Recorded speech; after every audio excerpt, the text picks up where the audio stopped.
누워서 떡 먹기 같은 건 사실 안 하죠? 왜 안 할까요? 나도 할 수 있으니까, 누워서 떡 주워 먹을 수 있으니까 이렇게 생각을 하게 되는 거죠. 그래서 일의 난이도를 너무 추상적으로 만들어서 어렵게도 하지 말고 너무 쉬운 일로 잡으셔도 안 돼요. 어느 정도 잡는 게 좋느냐, 조금 구체적으로 잡으시는 게 좋습니다. 구체적으로. 그래가지고 내가 뭔가 해봄직한 거 있죠, 도전할 만한 거. 그럼 그걸 변호사님 어떻게 하나요? 여러분들이 여러분 스스로를 믿지 마시고 여러분의 흔적, 기록을 좀 믿으세요. 네, 여러분 안녕하세요. 이윤규 변호사입니다. 오늘 스터디언 구독자분들 두 번째로 뵙게 되는 것 같은데요. 저는 이제 현재 사법시험을 합격하고 나서 변호사로 활동도 하면서 그 합격하기까지의 경험을 살려서 공부법 그리고 성인학습법 분야에 대해서도 이제 컨텐츠를 만들어서 여러분들과 함께 하고 있습니다. 오늘 스터디언에서는 아마 암기법을 중심으로 여러분들께 좋은 또 얘기들을 드릴 수 있지 않을까, 그렇게 기대를 하고 있습니다. 무기력을 극복하는 방법 한 3가지 정도 말씀을 드릴게요. 일단 우리가 무기력에 한 번 빠지면은 이게 학습된 무기력 이론이라는 게 있어요. 근데 이거는 사실은 사람한테 적용하기 좀 어려운 게, 이거 벼룩을 갖고 실험을 한 거거든요. 벼룩들을 야 너 한번 뛰어봐서 풀어줬는데 위에 천장을 뒀어요. 천장을 두고 뛰니까 애들이 머리를 팍 부딪히면서 아프잖아요.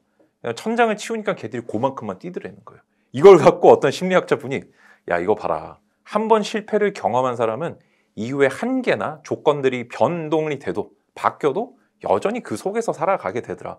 사실 저는 이 말에 대해서 의문을 좀 가지고 있습니다. 그럼 벼룩한테나 통하는 말이고 사람은 좀 다르지 않을까 하는데, 오히려 그런 워딩에 좀 꽂히는 분들이 있어요. 이런 분들 있잖아요. 내가 실패나 어떤 무기력에서 벗어나고 싶은 게 아니고 이거를 다른 영상을 보면서 내가 왜 무기력해야 되나를 찾는 분들이 있어요. 아, 나는 무기력한 게 이런 이유 때문이구나, 그러니까 괜찮아라고 하는 분들이 계시고, 되게 신기하게도 사실 본인하고 대화를 한번 해보셨으면 좋겠어요. 나는 무기력에서 벗어나고 싶어가 아니라 사실 내 마음은 무기력을 나는 좀 뭐라 해야 될까, 위로받고 싶어 하는 분들이 꼭 그런 영상을 보시면은, 보통 영상의 대부분의 스토리가 이렇잖아요. 무기력은 이런 원인이 있거든요. 근데 이걸 깨면은 벗어날 수 있습니다 하면은 깨는 부분은 머리에 안 남기고, 아 나는 이래서 무기력이구나, 그러니까 괜찮아. 그 다음 말은 뭐죠? 조금 더 무기력하게 지낼까, 이런 분들이 계세요. 이런 분들은 첫 번째 좀 쉬셔야 돼요. 그러니까 내가 재충전 자체가 안 되고, 사실 사람이 살 때 인간의 어떤 동력이 많이 필요합니다. 근데 우리나라 OECD 국가 중에 가장 일을 많이 하는 국가에 속하고, 그다음에 삶에 대한 어떤 성취도나 만족도가 굉장히 또 낮은 국가예요. 심지어 일본 다음으로 자살률도 2번째로 높다, 이런 통계들도 보이고 있거든요. 우리나라는 너무 효율과 너무 어떤 그 일의 성취를 너무 중요하게 생각하는 것 같아요. 여러분들이 근데 재충전과 만족, 행복도 인생의 정말 중요한 가치다라는 거를 받아들이시고, 너무 여러분들이 그 순살치킨 되듯이 뼈 때리는 영상 너무 보지 마시고 조금 나만의 시간을 좀 가져주시면 좋겠어요. 이게 첫 번째, 제가 무기력에서 벗어나는 방법 좀 말씀을 드리고 싶고, 그러니까 내가 진정한 동기부여보다는 위로가 필요한 분들은 그런 영상 보지 말고 좀 쉬세요. 좀 모든 걸 좀 내려놓고 좀 쉬시면 좋겠습니다. 그게 길지 않아도 좋아요. 한 일주일에서 한 열흘 정도 여행을 가셔도 좋고, 뭐 그냥 진짜 뭐 원 없이 노셔도 좋고, 뭐 친구랑 술을 먹어도 좋고, 뭔가 좀 내려놓고 있는 기간들 사실 잘 없으실걸요? 그런 거 꼭 좀 가지셨으면 좋겠고요. 두 번째는, 무기력이라는 거는 내가 일의 난이도랑 좀 관련이 있습니다. 내가 사실 굉장히 의욕적으로 뭔가, 에너지는 있는데 뭔가 하고 싶은데 아 이거 뭔가 좀 잘 안 되는 분들은 일이 구체적이지 않은 경우가 되게 많습니다.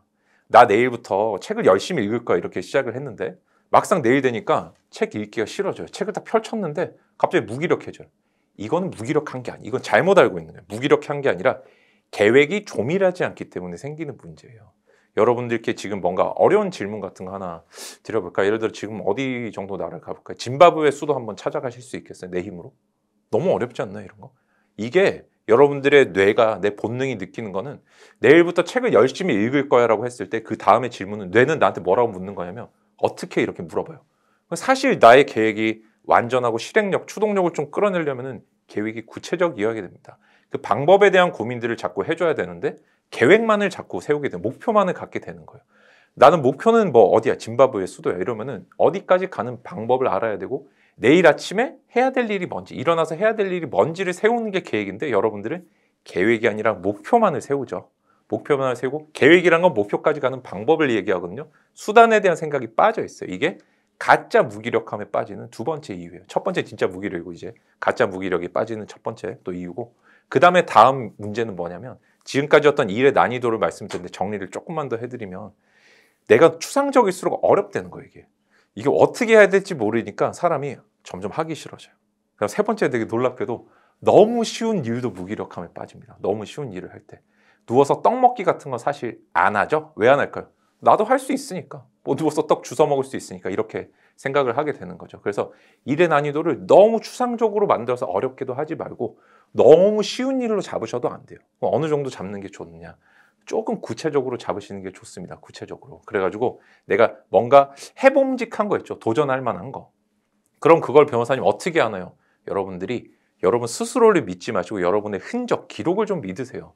내가 예를 들어 책 읽기를 한다? 그러면 내일 내가 아침에 일어나서 8시에 만약에 일어나요. 그러면 30분 동안 책을 뭐 30페이지 읽겠어 했는데 잘 안 읽힌다. 그러면은 방법을 몰라서 진짜 어려운 거일 수도 있어요. 이때 뭐 해야 되죠? 방법을 찾아봐야겠죠. 방법을 찾아서 읽었는데 또 안 돼요. 그 왜 그럴까요? 너무 쉬울 수도 있다는 거예요. 야, 이거 방법 알고 나니까 30페이지 약간 누워서 떡 먹기네? 그럼 50페이지 늘려보고 이런 것들을 모두 기록해서 내가 나를 목표를 향해 튜닝해 나가는 상태로 조금 만들어 주셔야 됩니다. 이게 메타 코그니션이라고 그러죠. 자기 인지, 메타 인지라고 그러는데 이게 이제 아까 말씀드렸죠. 두 번째 이유, 어떤 메타 인지성의 부족, 난이도 조절의 실패 이런 것들이 있고 세 번째는 실행 계획 자체에 대해서 그러니까 내가 미리 사전 계획을 좀 못 세우시는 분들 있어요. 마음의 계획을. 지금까지는 어떤 눈에 보이는 목적과 수단의 문제였다면은 사실 여러분들 계획 세울 때 내가 무기력함에 빠지기 전에 있죠. 뭔가 해야겠어 마음 먹을 때 언젠가요? 뭔가 소위 좀 내가 이렇게 마음에 좀 뽕을 좀 받았을 때죠. 야, 내가 이거 하면 되게 좋지 않을까? 20세에는 뭔가 이걸 좀 하면 좋지 않을까? 내일 이걸 하면 좋지 않을까? 하는데 실제 자리에 앉고 뭔가 하려고 마음을 먹으면 뭐가 될까요? 마음은 현실로 돌아와요. 여러분들 평소의 삶이랑 계획에 세울 때의 내 삶이랑 인식 상태를 좀 비교해 보세요. 굉장히 이성적이고 합리적인 내가 원래 모습이에요? 아니면은 뭔가 좀 늘어지고 뭔가 좀 현실에서 벗어나고 싶은 게 내 모습이에요? 여러분들의 99%의 삶은 현실과 실행이에요. 여기서는 마음이 잘 안 생긴다고. 이거를 끌고 나가기 위해서는 굉장히 디테일하고 구체적인 계획도 아까 앞에 세워야 되지만은 미리 사전에 좀 마인드 컨트롤 해둬야 돼요. 그 일을 딱 접하기 전에 그 전날 밤에 자기 전에 있죠. 내일 내가 뭘 할지 좀 머릿속으로 계속 상상을 해주세요. 아, 내일 아침에 일어나면 이거라고 아, 이렇게 되겠지. 마음의 준비가 안 된 사람은 자리에 앉는 순간부터 마음의 준비를 시작하게 돼 있습니다. 그러면 잘 안 돼요. 내가 이렇게 뭔가 그 전날 나를 좀 매조지를 해놔야 마음을 좀 단단하게 먹어놔야 그 다음날 그게 조금이라도 유지가 되지 막상 자리에 앉아서 아, 지금부터 해야지 잘 되지 않는다. 이 세 가지 정도 기억을 해주시면은 아마 내가 무기력에서 좀 더 벗어날 수 있지 않을까 이렇게 생각을 해봅니다. 일단 저는 첫째는 제 인생에 아직 전성기가 안 왔다고 좀 믿고 싶고 왜냐하면 사실 전성기라는 거는 그게 지나는 순간 이제 꺾인다는 뜻이 되니까요. 인생의 전성기가 두 번 온다는 경우는 잘 없잖아요. 그래서 저는 이제 성장하는 사람이고 싶기 때문에 도전하는 사람이고 싶기 때문에 아직 전성기는 오지 않았지만 제 인생에 어떤 좀 반전이 있고 그다음에 현재 제가 살고 있는 정도까지 오게 된 어떤 그런 시점에 대해서 좀 말씀을 드리고 싶은데 어떤 계기에 대해서 저는 사실은 굉장히 좀 게으른 사람입니다. 정확히는 게으르다기보다는 제가 제 인생을 쓰는 법에 대해서 잘 몰랐어요. 제 인생의 어떤 추진력, 동력 같은 걸 어떤 식으로 하면 좀 극대화시킬 수 있고 성취 동기라든지 동기부여 같은 것도 어떻게 하면 좀 만들어낼 수 있는지 몰랐기 때문에 기존에는 그냥 되게 뭔가 닥치면 하는 그런 성격이었어요. 뭔가 자꾸 미루고 그러다 보니까 집에서는 우리 아들이 진짜 닥치면 잘 할 것 같은데 어떤 이런 말씀들 좀 많이 주시고 어머니 아버지께서 굉장히 걱정도 많이 하시고 그랬어요. 그래서 제가 어떤 수험에서도 번번이 좀 고배를 마시기도 했고 제가 원하는 만큼의 어떤 결과를 내지 못했었는데 현재 제가 이제 인생에 좀 반전이 됐던 건 아무래도 사법시험을 합격하게 된 거였겠죠. 굉장히 좀 단기에 합격할 수 있었고 그랬던 계기는 의외로 대학교 때 제적 당했던 거였습니다. 대학교 때 제가 좀 공부를 열심히 안 해서 이제 어느 날 제가 수업에 이제 들어갔는데 당연히 저는 이게 신청까지는 되더라고요. 이제 수강 신청까지는 되고 그래서 갔더니 출석을 제 이름을 안 부르셔가지고 제가 여쭤봤는데 교수님께 아니 보니까 학생은 제적 처리가 됐는데 이러시는 거예요.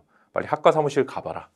그런데 이제 그때는 이미 보니까 집에 뭐 우편이 날아오고 했던 걸 저는 전혀 신경을 안 썼던 거죠.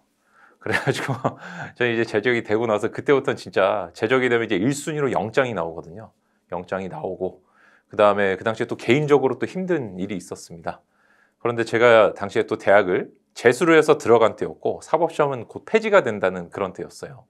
제가 만약에 그때 군대를 가버린다면 제적을 당했기 때문에 제 인생은 저의 원래 생각했던 궤도랑은 전혀 이제 벗어나는 그런 순간인데 현재의 제가 없겠죠. 그때 저는 근데 오히려 좀 한 단계 좀 성장할 수 있는 계기가 됐던 것 같아요. 기존에 뭔가 제가 자꾸 미루고 나중에 하면 되겠지. 언젠가 나는 되겠지. 전 사실 도망을 쳤거든요. 무서우니까.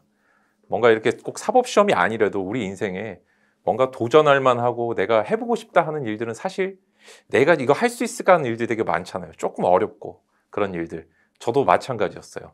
시험에 합격하는 일이 너무 어려울 것 같으니까 사실은 계속 미뤄왔던 거예요. 수능 칠 때도 야 내가 과연 막 좋은 대학 갈 수 있을까?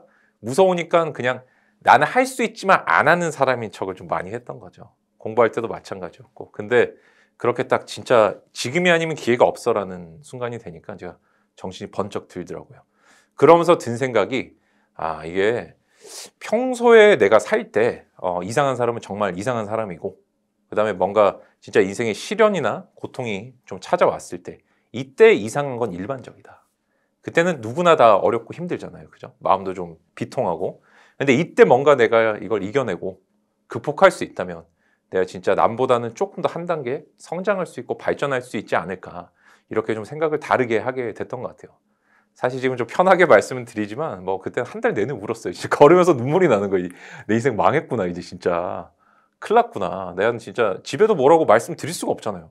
공부하면서 제적당했다 이러면은 본가에서 떨어져 살고 이런데 근데 오히려 그게 제 인생에선 사실 뭐 제적이라는 거는 정말 다른 또 힘든 일을 또 안고 사시는 분들에 비하면 사실 별거 아니에요. 인생의 큰 이벤트는 아닌데 저는 어떻게 보면 되게 그냥 그 환경 속에 공부만 하면 되는 상황이었었는데 그 상황에서 저에게 닥쳤던 상대적으로 가장 어려운 시련이었고 그거를 통해서 저는 제 자신을 좀 마주할 수 있었고 그다음에 좀 꺾이지 않는 마음 요즘에 뭐 중요한 건 꺾이지 않는 마음이다 이런 또 말이 사실 그 게임에서 온 거 알고 계시죠? 그런 것들이 좀 많이 회자가 되고 있고 그런데 그때 저는 좀 빨리 배웠던 것 같습니다. 어려운 일이 닥치면 그럴 때일수록 내가 힘을 내야 되는 이유가 하나 더 늘지 않을까라고 저는 생각을 할 수 있었던 것 같습니다.